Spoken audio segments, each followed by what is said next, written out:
So for today's video, we're gonna go to Bikini Bottom and we're going to explore the world of Spongebob Squarepants and Caroline. Ta-da!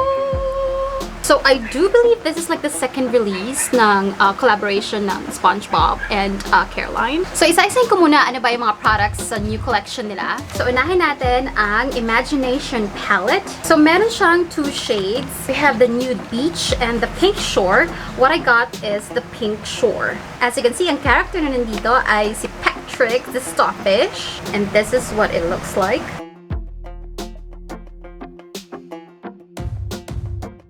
So guys, ito yung arm swatch ng palette. I'm so sorry. First layer, it's this one right here. So meron kang matte white, matte coral, and a matte pinky coral. Yung second layer, you have this pinky coral na medyo semi-sheen. And then you have a matte hot pink. And then you have a matte magenta pink.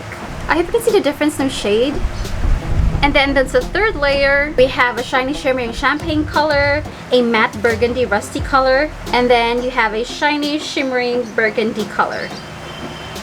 So if you're into yung mga natural eyeshadows lang, I suggest you get the other shade, yung Nude Beach. Pero if you're into pop of colors, if palagi kang may mga pinupuntahan mga events and whatnot, or if you're part of a dance group or whatsoever, lalo na mga college students dyan, this is a really nice palette to try. The shades kind of look intimidating or parang like ang tindi. Pero syempre with the right blending and right amount, I think all of the shades ay magagamit mo naman. Syempre not for everyday. Well, depende sa'yo if you're that type of person na, you know, pop of color every day is nice. Pero for like special occasions and events, definitely magagamit mo to. By the way, this palette retails for 395 pesos. Well, more or less 400 pesos. Is it worth it for 400 pesos?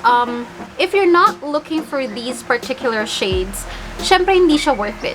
Kasi hindi mo kailangan yung mga shades na to. Pero if you're looking for these type of shades, at ito yung mga shades na, you know, gamit na gamit sa'yo, well then go for it. As simple as that. Next product on our list is the best blush ever. You can use your finger or makeup brush towel or sponge to apply this. This is what the packaging looks like. Meron siyang 4 shades, pero ang nakuha ko is Meow Love. Makikita niyo dito si Gary at si Snelly. Gary's the pet of Spongebob. Parang pusa niya. And this is what it looks like.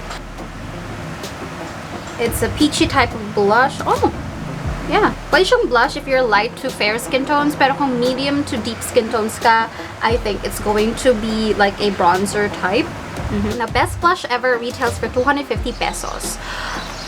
Well, it's kind of expensive for me. But lalo na if this is not the shade I'm looking for. But ito kasing sinend sa akin. Pero yung 250 kasi na yun, you're not only paying for the product, you're also paying for the Spongebob merchandise. So if you're into Spongebob, you love collecting character collaboration makeup, then go for it. Pero kung hindi mo naman favorite Spongebob, you're not into like cartoony or cutesy packaging, then you might want to think about it. Guys, it's time for the lip products. So first on our list is the Opal Lips. These are lip oils. I have 2 shades. The first one is Fancy Date. This is what Fancy Date looks like. At nakikita niyo ba si Mr. Crab? So this is Fancy Date lip oil swatch on my hand. Really shiny, shimmering. Now let's try it on my lips. So this is what the lip oil looks like on my lips, you guys. And hindi siya heavy type of lip oil. You know you have something on your lips, pero pag ginaganon mo, hindi siya yung parang mabigat na makapal. Well, depende on the amount you're going to put on your lips. Baka mamaya i-layer mo siya or something like that. But I do like the consistency and the feels on the lips. And ang promise niya is intense hydration and nourishment.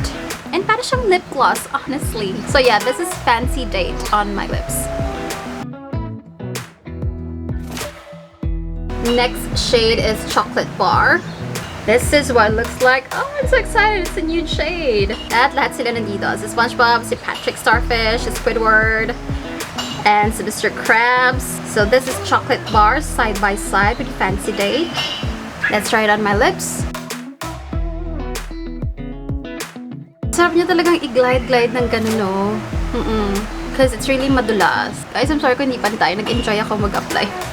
Oh my god, you guys, ang ganda rin. It's chocolate bar. You know, like natural nude color, like your lips but better. Okay, so I really love the shades they sent me. So far, ito yung right off the bat, recommend ko na you go get. I love it.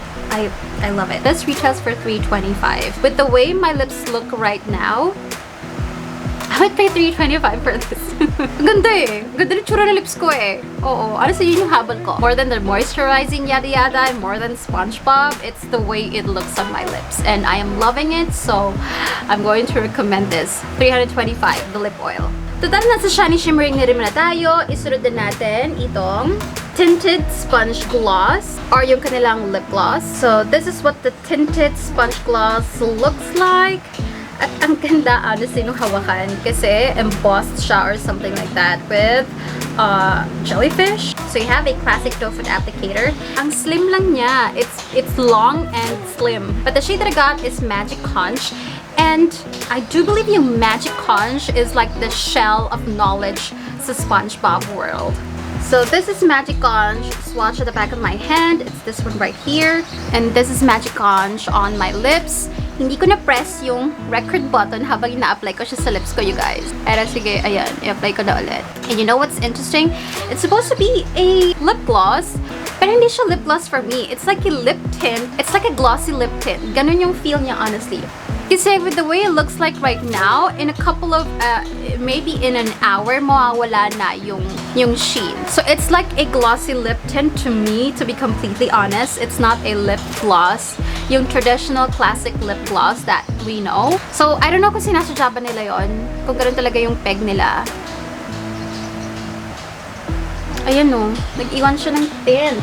Well, hindi ganun katindi, pero like-gets niyo ba? Hindi siya yung ina-expect ko na like lip gloss. So, sige, apply ko ulit. Pero maganda siya, in fairness. Maganda siya. Tinted lip gloss retails for 325 pesos as well. Well, if you want a glossy lip tint, go for it. So yeah, this is the Magic Conch tinted lip gloss. Next one is the Dream Cream Tint. And this is a lip cream. So it comes in 4 shades, but the shade that I got is Sherbet. And yung shape niya kamukha ng whipped cream tint ng Careline din. So this is Sherbet Swatch at the back of my hand. Try it on my lips.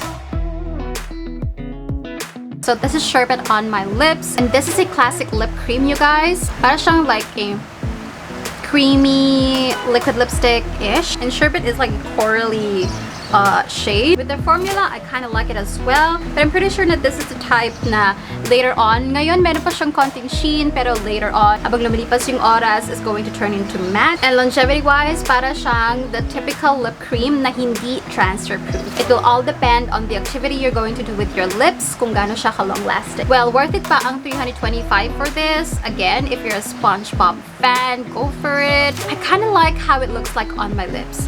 Pero in this particular shade, it's not something na I would spend $325 on. Siguro pag meron ako nakitang particular shade na I am actually in love or in search for, yun, dun siguro kagagastos ng $325. Okay naman yung formula niya. I like the way it feels on the lips. Lightweight naman siya. Maganda naman yung itsura niya sa lips ko. Pero again, kung lahat ng shade na meron sila, parang meron ka naman na. Pag-isipan mo. But yeah, this is Sherbet. Yep, hindi siya transfer-proof. And last but definitely not the least, we have the Serum Swoosh Tint or yung water tint. This is what it looks like. It's called Cool Coast. Yung cute niya actually. Let me shake it. Hinuli ko to kasi alam ko ito yung parang medyo feeling ko may hirapan akong tanggalin. So this is what Cool Coast looks like. This one right here. Let's try it on my lips. Diyos ko dahil. Ang tindi dahil. Yep. Buti nga hinuli ko siya kasi ang tindi niya. And yeah, it's a, you know, the typical lip tint. Para siyang semi-watery jelly type of lip tint. Medyo matindi yung amoy niya. I feel like the smell's supposed to be watermelon-y, pero parang watermelon-y na parang alcoholic na yung smell. O, diba? Oo. Hindi na siya natatanggal. Ando na yung tint. Swoosh tint retails for $325. Kung ganito katindi yung tint na dadalhin niya sa lips ko, sige, worth it na yung 325. Yung lip cream, merong 4 shades. Yung tinted gloss, merong 3 shades. Yung water tint, merong 3 shades din. This shade is Cool Coast. Hindi ko lang alam anong pangalan ng ibang shade. So, yun na lahat ng mga products na meron sa second batch ng Spongebob Caroline collaboration. So, how about itry natin yung eyeshadow? Sige, very quick lang. Tingnan lang natin kung kung bongga. So, I'm going to take the shade. Feeling ko siya yung parang transition shade. Ito pwede ito pang everyday to. Honestly, curious ako dito sa shade na to. Lagay lang natin siya sa outer corner. Hindi naman pala ganun ka nananapak yung shade. Pag binlend out mo, mababawasan yung intensity. If you're going to build it up, don't titinda yung intensity. Sorry guys, butchered na yung lash extensions ko. Hindi na siya pantay. Sige, gagamit ako ng pink for trial purposes. Sige, ito.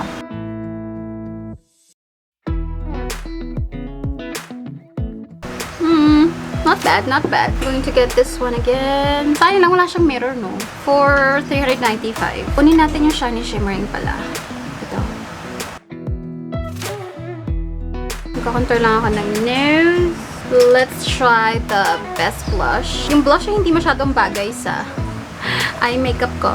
Pero for trial purposes lang naman. At dahil intense na masyadong mga nangyayari, let's go for nude. Okay guys, so this is the finished look. I'm sorry, tumidilim na. Sunset na po. But yeah, hindi swak yung makeup ko with each other.